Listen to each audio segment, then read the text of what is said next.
think about a video for a moment. Think about my video. My background screen, for example, doesn't change. I'm standing here in front of it and I'm talking, and I'm the one that's moving. I'm the object that's changing.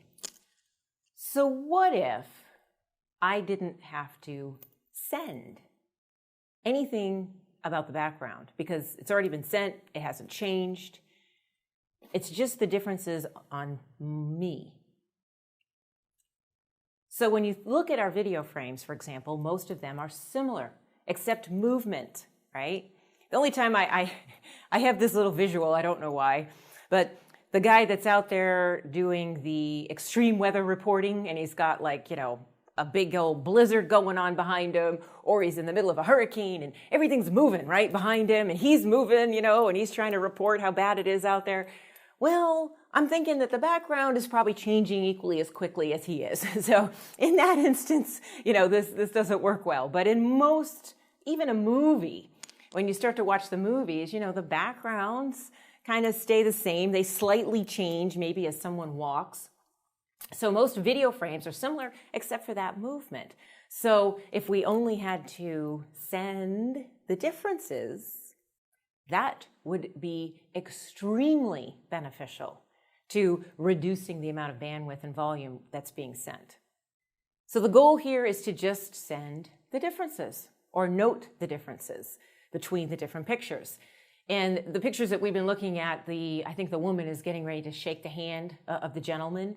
So even their postures and the background are kind of staying the same, except for the hand and arm being extended upwards, and then eventually I'm assuming his arm would reach out to shake her hand. Those would be the differences in the picture. Most of the rest of it is staying the same.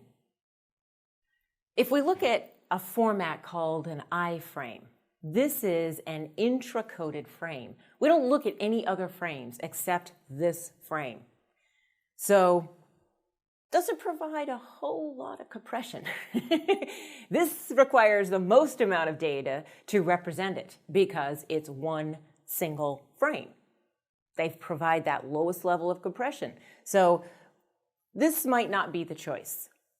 When we look at B frames, these are what we call bidirectional predictive frames. And the reason they are is because we actually look at the preceding picture and the subsequent picture. And B frames use the highest level of compression and require the least amount of data.